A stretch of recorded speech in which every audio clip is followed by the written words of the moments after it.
जो आपने जोशीली जनसभा का आयोजन किया, हमारे राष्ट्रीय लोकतांत्रिक पार्टी, आजाद समाज पार्टी गठबंधन के उम्मीदवार छोटे भाई पंकज शर्मा के लिए वोट की अपील करने हमारे बीच उपस्थित हिंदुस्तान के अंदर गरीब शोषित पीड़ित मजलूम का मेरे किसान जवान की उभरती हुई आवाज छोटे भाई चंद्रशेखर जी आजाद, सम्मानित मंच भाई पंकज जी, मौजूद बुजुर्गों, नौजवान साथियों, माताओं, बहनों, प्यारे बच्चों, सबसे पहले तो मैं आपको धन्यवाद दूंगा। क्या आप सबने आरएलपी-एसपी गठबंधन को समर्थन देके हमें मजबूती दी। मैं आपको विश्वास दिलाता हूं कि राजस्थान के किसान, जवान, शोषित, पीड़ित, दलित तबके को जिन समस्याओं का सामना करना पड़ रहा है, जिस तरह के हालात से गुजरना पड़ रहा है, मैं जवान और किसान को एक ही वादा करके जाऊंगा कि कोई भी समस्या आएगी, हनुमान बेनीवाल ढाल बन के खड़ा होगा, चंद्रशेखर आजाद ढाल बन के खड़े होंगे। हम पीठ दिखाकर नहीं भागेंगे, आगे खड़े मिलेंगे, आपको न्याय दिलाएंगे। मुझे याद है भाई मनीराम मीणा की जो हत्या हुई थी, अभी तक वो राज नहीं खुला। नार्को टेस्ट के आदेश कराने के बावजूद भी नार्को टेस्ट नार्को टेस्ट नहीं, मैं आपको विश्वास दिलाता हूं कि चुनाव के अंदर उनके पिताजी आए हुए क्या, मैं उनके पूरे परिवार को विश्वास दिलाता हूं नार्को टेस्ट भी होगा। कहीं सरकार किसी की बने, किसी की नहीं बने, क्योंकि जिसकी भी बनेगी वो हमसे डरेगी सरकार, और हमारी बनेगी सरकार। आप वैसे राजस्थान के अंदर अब की बार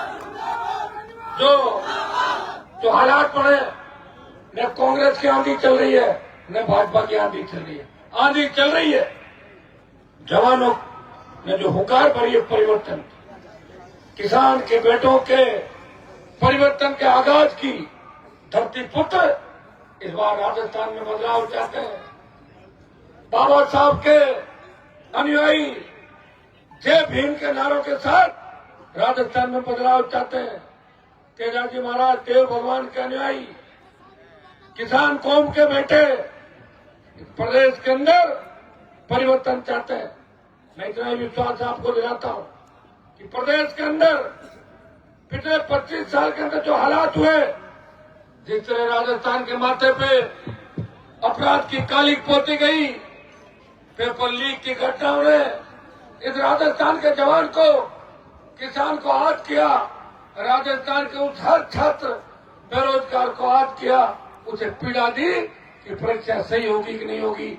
मैं विश्वास दिलाता हूं कि जितने भी पेपर गिरोह बने हुए हैं, जिन नेताओं का, जिन अधिकारियों का संरक्षण है, नया आयोग बना के सारी फर्जी पर्चियां जो भी राजस्थान के अंदर हुई उनकी जांच करा के उनको सलाखों के पीछे डाल देंगे। ये विश्वास मैं आपको दिलाता हूं।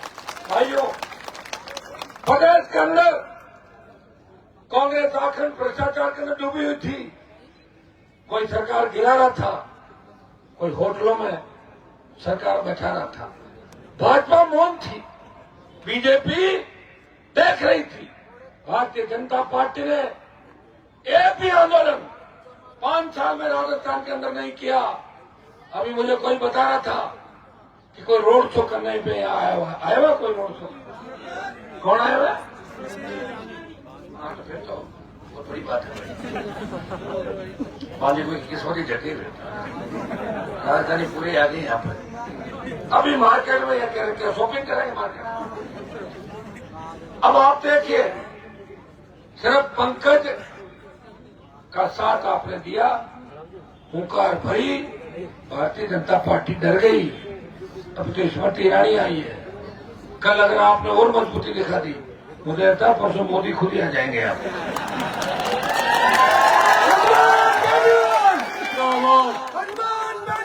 जिंदाबाद।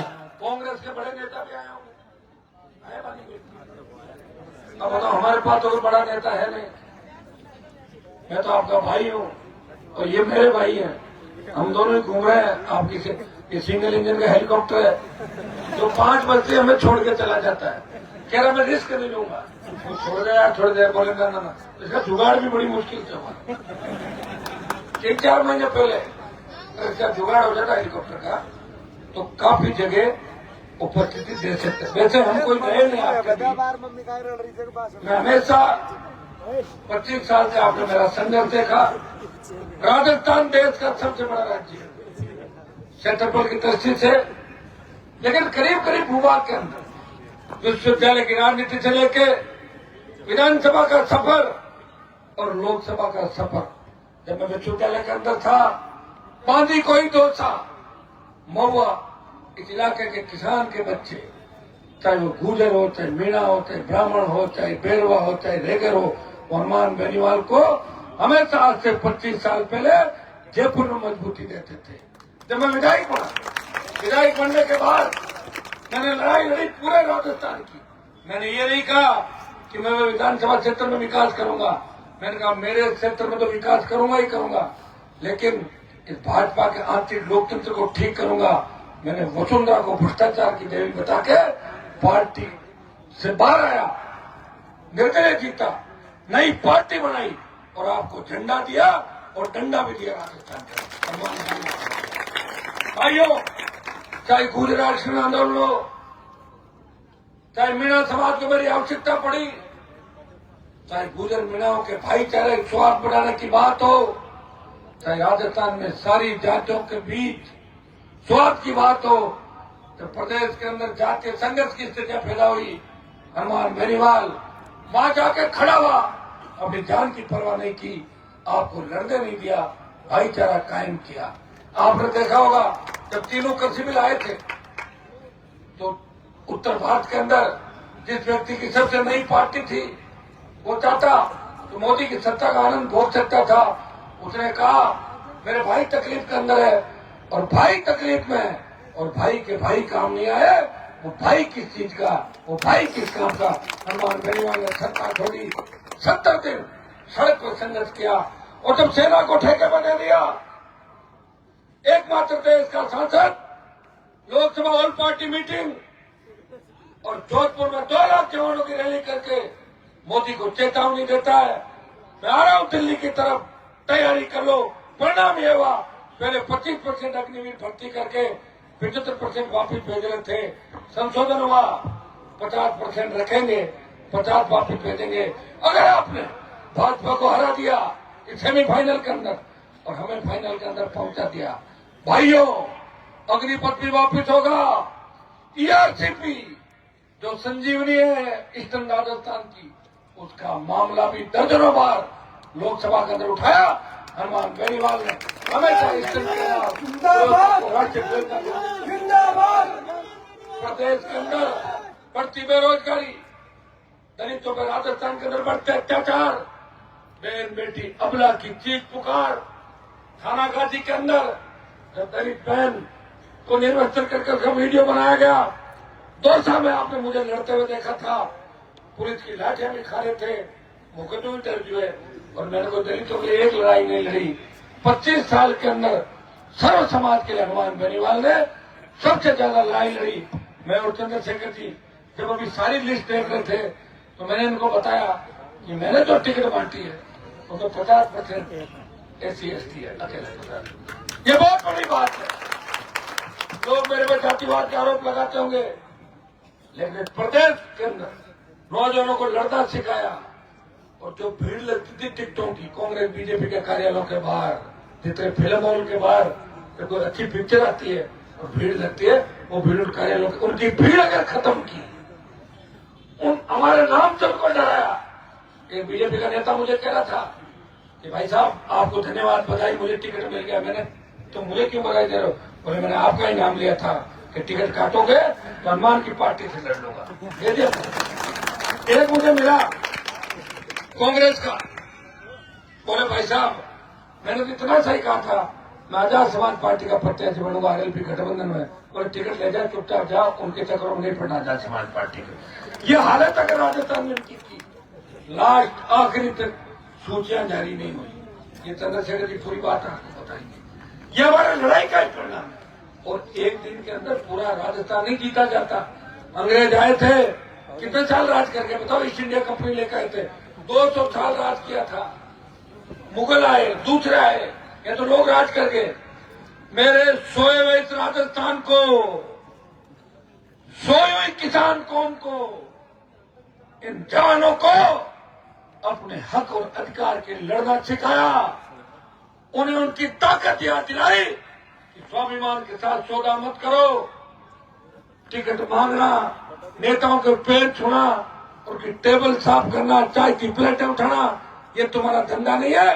किसान कौन के बेटे हो, हिम्मत रखो, सत्ता पे कब्जा करो। धन्यवाद दूंगा चंद्रशेखर आजाद। इस लड़ाई के अंदर मेरा साथ दिया, हम एक और एक 11 हुए। राजस्थान में जो तूफान चल रहा है वो हमारा चल रहा है। अगर इस हिसाब से आपने वोट कर दिया तो आरएलपी आजाद समाज पार्टी भारी बहुमत से राजस्थान के अंदर आएगी। भाइयों, जब 3 तारीख को वोट खुलेगा उस दिन पूरा राजस्थान देखेगा कि राजस्थान के जवानों ने करवट ले ली है, किसानों ने करवट ले ली है, दलित शोषित पीड़ित तबका हक और अधिकार मांग रहा है। ये आपको 3 तारीख को दिखाई देगा। मैं लंबी चौड़ी बात नहीं कहूंगा, मैं इतना ही विश्वास आपको दिलाता हूं कि पंकज को वोट देके आप अगर राजस्थान की विधानसभा में भेजोगे, उसकी गारंटर के तौर पे चंद्रशेखर जी हम दोनों आपके बीच आए, हम गारंटी देते हैं कि आपको छोड़ के नहीं जाएगा, आपकी सेवा करेगा और मेरे आगे खड़ा मिलेगा, हमेशा मेरा साथ देगा। चंद्रशेखर आजाद की जीत में तो सबसे बड़ी जो भूमिका होगी, सॉरी इनकी चंद्रशेखर जी की जीत, पंकज जी की जीत के अंदर तो सबसे बड़ी भूमिका होगी वो पहले तो पंकज जी के समाज की। पूरा समाज साथ है नहीं तो कर लो, 2 रात पड़ी है पिता। और सेकंड जो होगा वो चंद्रशेखर जी आजाद को सिर है। करोगे नहीं करोगे मदद? भाई मेरे वालों तो यहाँ कम है, थोड़े 3-4 हजार डाल देंगे तो अपना। और वैसे मैं तो सबका हूँ, लेकिन वो लोगों ने मुझे बांट रखा, फोन करते हैं भाई साहब आप यह प्रोग्राम करो, जाटों को 15,000 बोल के। मैं जाटों का लेता हूँ, बाकी की लड़ाई लड़ रहा हूँ। लड़ाई नहीं क्या, मैं तो हर कौम की लड़ाई लड़ रहा हूँ, हर वर्ग की लड़ाई लड़ रहा हूँ। टोल मुक्त की बात करता हूँ तो क्या टोल एक कौम थोड़ी देती है, सारी देता है। कर्ज मुक्त किसान, फ्री बिजली, सशक्त लोकायुक्त, रोजगार और मेरे भाइयों को सुरक्षा मिले, बहन बेटियां सुरक्षित रहे। रात को 12 बजे भी अगर सड़क पर निकले वो ऐसे निकले जैसे घर के आंगन के अंदर विचरण करिए, किसी तरह का भय तो खौफ उनके अंदर नहीं रहे। मैं सोच रहता हूँ आने वाला वक्त आपका है, मीणा समाज का बहुत बड़ा वोट यहाँ पे है। गुर्जर समाज से भी अपील करूंगा, लेकिन गुर्जर समाज मुझे लग रहा है कि थोड़ा ही आशीर्वाद देगा, ज्यादा और कहीं दे रहा है। थोड़ा तो हमारे को दे देगा, इतने बच्चे जाने वाले हैं। लेकिन मीणा समाज और ब्राह्मण समाज ने अगर मजबूती दिखा दी और जय भीम के नारे के साथ ये फौज अगर टूट पड़ी तो निश्चित रूप से पंकज शर्मा को राजस्थान की विधानसभा में जाने से कोई नहीं रोक सकता।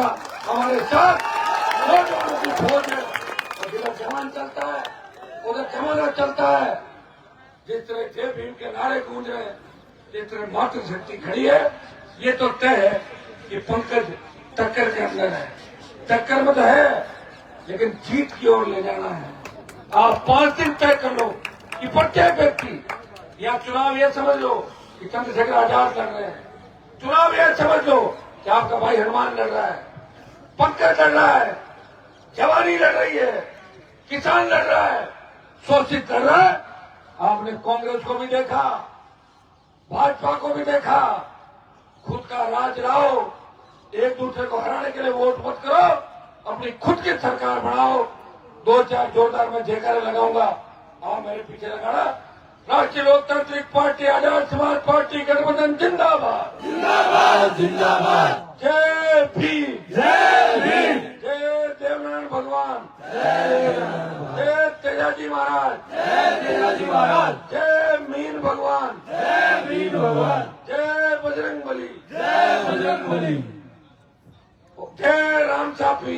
जय राम साथी। तो बोलो बच्चों को लगाना क्या चंद्रशेखर आजाद की बोलने ये अब आप चंद्रशेखर आजाद आपको संबोधन करेंगे।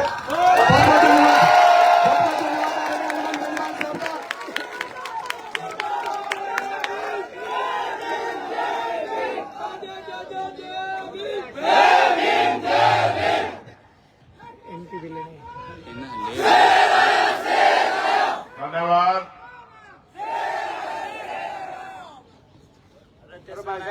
ये नारा अच्छा नहीं।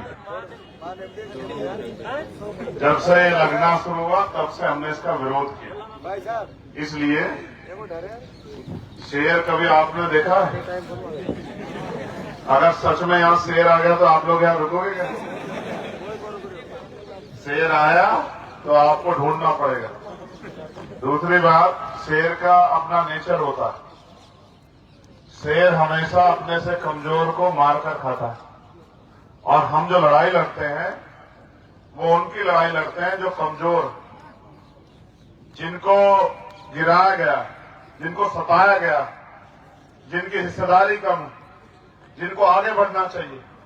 तो इसलिए नारे व्यक्ति के व्यक्तित्व को प्रभावित करते हैं।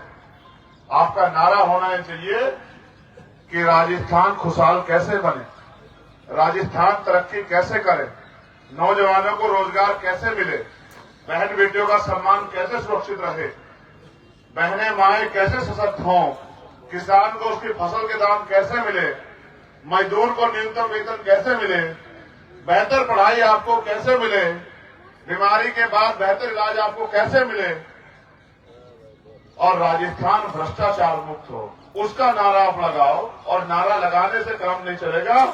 अगर आप अपनी वोट का सही इस्तेमाल करोगे तो ये काम बहुत आसान।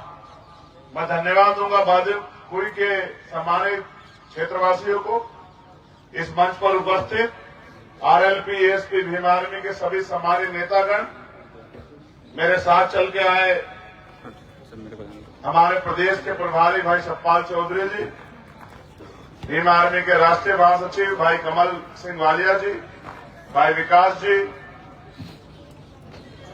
हमारे लोकप्रिय प्रत्याशी छोटे भाई पंकज जी, और किसानों, कमेरों, नौजवानों, गरीबों की सशक्त आवाज भाई हनुमान जी बेनीवाल, जो लंबे समय से इस क्षेत्र में इस लड़ाई को लड़ने का काम कर रहे हैं।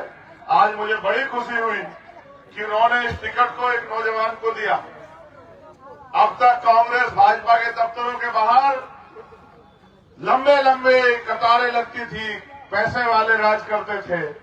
इस बार हमने ये कोशिश की है कि गरीब, कमजोर, बेसहारा की जो आवाज बनना चाहते हैं, जिनके अंदर जज्बा है परिवर्तन का, उनको हम लोग मौका दें। तो इसी कड़ी में बांदीकुई में भी हमारे छोटे भाई आदिल अजीज, आपके लोकप्रिय प्रत्याशी पंकज जी बहुत मेहनत कर रहे हैं। उनके प्रोग्राम को फेल करने का काम भी यहाँ के ताकतवर पार्टी के लोगों ने किया। लेकिन ये तो जनता है, जनता जिसके साथ रहती है वो फेल नहीं होता है। चुनाव आ गया है, आप वोट देके फैसला करेंगे। अगर आपने अपनी वोट का सही प्रयोग किया, आप सब जिम्मेदार समझदार लोग हैं। बड़ी संख्या में नौजवान यहाँ हैं, बुजुर्ग यहाँ हैं। मेरी बाईं तरफ हमारी बहनें, माएं यहाँ खड़ी हैं। आप 2 रुपए का सामान खरीदते हो, 4 बार सोचते हो सामान में कोई कमी तो नहीं है। आप कोई सामान लेने जाते हो, 20 बार उसका रैपर उठा पकड़ के देखते हो, खुला हुआ तो नहीं है, खराब तो नहीं है। लेकिन जब आप अपनी कीमती वोट का प्रयोग करने जाते हो तो फिर आप काम करने वाले व्यक्ति को नहीं देखते। फिर आप ये देखते हो कि हमें किसको वोट करना है, और फिर आपकी वोट अंत है हमेशा ताकतवर लोगों के पक्ष में जाती है। वो आपकी वोट लेके घरों में जाके सो जाते हैं। अगले 5 साल आप जब परेशानी में होते तो उम्मीद करते हैं कोई आपकी आवाज उठाए। जब तक आप अपने बीच के व्यक्ति को ताकत नहीं दोगे, जब तक आप अपने बीच के व्यक्ति को लड़ने की हिम्मत नहीं दोगे, और लोकतंत्र में हिम्मत वोट से दी जाती है, ताकत वोट से दी जाती है। अगर आप वास्तविकता में भाजपा और कांग्रेस के अन्य अत्याचार से परेशान हैं, इनके भ्रष्टाचार से परेशान हैं, तो आप पे भी एक मौका आता है कि अपनी वोट की चोट से इनको जवाब दें।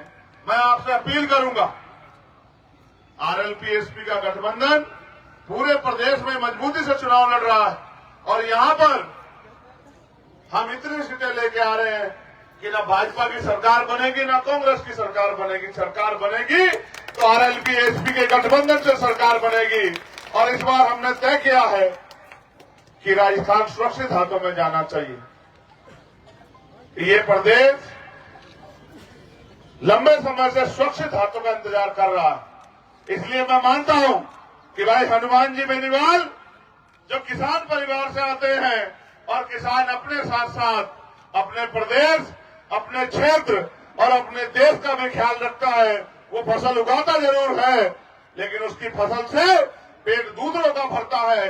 इसलिए मैं आग्रह करूंगा कि इस बार जब आप 25 तारीख को वोट डालने जाएं, हमारे गठबंधन का निशान है यहाँ बोतल, अपना एक एक वोट बोतल के निशान पर डाल के भाई पंकज जी को कामयाब बनाए, और हनुमान बेनीवाल और मेरे हाथों को मजबूत करें। हमारी मजबूती राजस्थान के नए भविष्य का फैसला करेगी।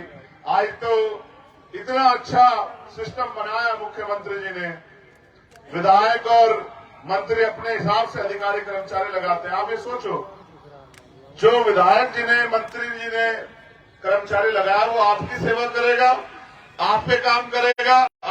आप सोचो, ये पूरा सिस्टम इसलिए बनाया है कि विधायकों के दबाव में ईमानदार अधिकारियों से गलत काम करवाए जाएं। लेकिन मैं अधिकारी कर्मचारियों का भी धन्यवाद करूंगा। कहीं कहीं तो वो कमजोर पड़ जाते हैं, लेकिन कहीं कहीं वो गरीबों के हितैषी बन के उनकी लड़ाई लड़ने का काम करते हैं।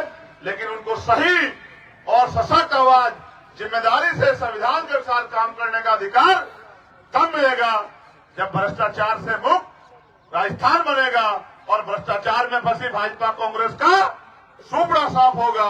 इस बार हम लोग नींव रख रहे हैं। मैं आपसे अपील करूंगा, भाईचारे के राजस्थान के लिए, अमन चैन के राजस्थान के लिए, और गरीबों कमजोरों को स्वाभिमान सम्मान का जीवन दिलाने के लिए, बहन बेटियों के सम्मान के लिए अपनी वोट को आजाद समाज पार्टी आरएलपी के गठबंधन और उसके प्रत्याशी को देकर अपनी कीमती वोट से उसको कामयाब बनाए, और अपने भविष्य की लड़ाई और अपने वर्तमान को मजबूत करने के लिए अपना 25 तारीख को अपना फैसला गठबंधन के पक्ष में ले।